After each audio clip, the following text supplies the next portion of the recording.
Assalamu alaikum. Dans cette vidéo, on va explorer brièvement le deuxième chapitre de la matière de phytotechnie, accessible aux étudiants Master 1, spécialisés en génétique de l'Université de Abu Bakr Belqaïd Tlemcen.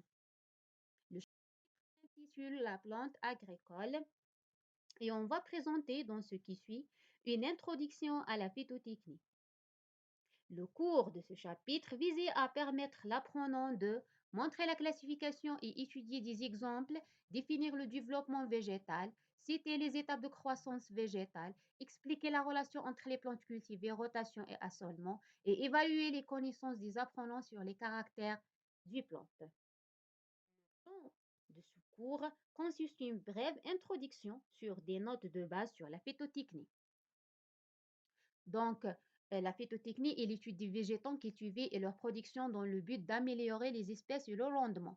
La phytotechnie est définie aussi comme la science qui traite l'usage agricole des végétaux.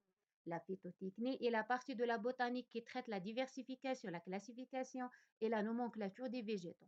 De ce fait, l'agriculture est le domaine le plus ancien et le plus complexe du monde civilisé, mais aussi le plus influencé par les techniques modernes. L'agronome peut travailler au niveau d'un ensemble formé d'une plante, d'un sol et d'un climat sur le premier niveau. Il s'intéresse aux relations peuplement-végétal, sol et climat sur le deuxième niveau. Ce niveau a des dimensions temporelles et spatiales. Il va aboutir à une rotation des cultures. Le troisième niveau, c'est le système de culture. Le système de culture défini comme un ensemble cohérent de techniques agricoles plus ou moins complémentaires qui ont été mises en place au cours d'une histoire de plusieurs. Deuxième titre, l'interaction sol, plante et climat. Le sol est incapable de produire les rendements par lui-même. C'est la collaboration des sols avec les plantes qui donne les rendements, la matière végétale. La fabrication de cette matière végétale est d'abord une fixation d'énergie et de gaz carbonique, comme indique la figure. Cette fixation nécessite le transfert d'eau. L'assimilation des sels minéraux par la racine aide la plante à produire ses besoins vitaux. La photosynthèse est donc la transformation de la lumière en énergie puis en sucre riche en énergie. La respiration par l'oxydation des sucres libère une quantité importante d'énergie sous forme ATP. Cette énergie est nécessaire pour faire le métabolisme. C'est donc le développement et la croissance des plantes jusqu'à arriver à assurer de bons rendements. Une interaction sol, plante et climat. Il y a noté que ces relations plante-sol-climat sont complexes à cause de leurs variations dans le temps. En effet, les exigences des plantes cultivées sont différentes selon le stade de développement. Le caractère aléatoire des climats, surtout dans les régions semi-arides, rend un peu visible les niveaux d'action des divers facteurs qui vont intervenir dans les relations sol-plante-climat. Pour la classification bien systématique des plantes, les plantes font l'objet d'une classification en catégories hiérarchisées, chaque groupe de niveau supérieur contenant des sous-groupes qui rassemblent les individus ayant des caractères voisins. De plus grands au plus petit ensemble, on distingue l'embranchement, le sous-embranchement, la classe, l'ordre, la famille, le genre, l'espèce et la variété. On prend comme exemple le blé dur, donc la rhénie plantée, ce rhénie trachéobionta, embranchement spermaphile, sous-embranchement angiosperme, la classe C, l'héliopsida, l'ordre graminal, la famille C, Graminacées, et le genre Triticum pour l'espèce Triticum durant. On entame le développement végétal, de la mise en terre de la graine à la production d'autres graines. La vie d'une plante comporte une suite de phases marquées par l'apparition de nouveaux organes et leur croissance. Ces manifestations morphologiques et fonctionnelles constituent des stades. Le terme développement est utilisé pour distinguer le développement de nouveaux organes. Il peut être aussi compris comme étant l'évolution de la plante au cours du temps. Il implique, selon LR, deux séries de transformations. Les modifications quantitatives, l'augmentation, c'est-à-dire l'augmentation de la longueur, la surface, le volume, généralement désigné comme la croissance. Pour les modifications qualitatives, qui se traduisent par l'acquisition de nouveaux organes et de nouvelles fonctions, c'est la différenciation. Pour la croissance végétale, la croissance d'une cellule, d'un organe ou bien d'une plante se traduit par une augmentation de dimension ou de poids. Elle correspond à la fois à un grandissement cellulaire et une multiplication des cellules. On peut suivre la croissance d'une plante ou d'un organe en fonction du temps en mesurant par exemple la taille, la surface ou le poids. Pour le cycle de végétation, bien le cycle de culture est défini par le temps qui s'écoule entre la germination d'une graine et la maturité de la plante.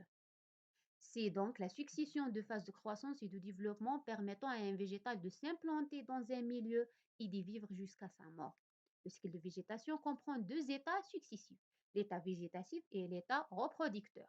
L'état végétatif débute avec la germination qui correspond à la croissance de l'embryon. Cette phase est très importante et conditionne la suite. Au stade levé, la plante apparaît et acquiert petit à petit une vie autonome. Par la suite, le nombre, la taille et le poids des organes augmentent. Après un temps variable selon les espèces, la plante commence à préparer le passage à l'état reproducteur, ce qu'on appelle le verrage floral, qui est conditionné par des facteurs internes. Maintenant, la relation entre les plantes, entame la technique rotation et assolement. En phytotechnie, une plante est une plante utile, donc un capital organique ayant une valeur nutritionnelle et marchande, comme le blé, le café et le thé. D'autres plantes ont une valeur curative, comme les plantes aromatiques ou médicinales.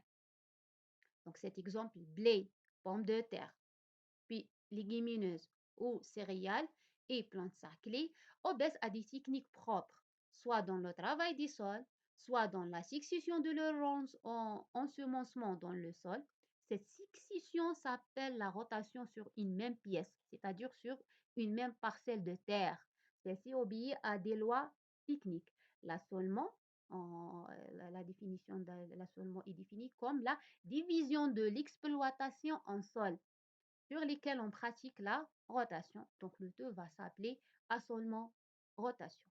D'une part, pour l'avantage de cette technique, d'une part, nous préservons notre sol contre la dégradation et d'autre part, nous écartons nos cultures des contaminations tout en optimisant notre sol personnel, moyen, matériel et surtout notre temps bien comme il faut.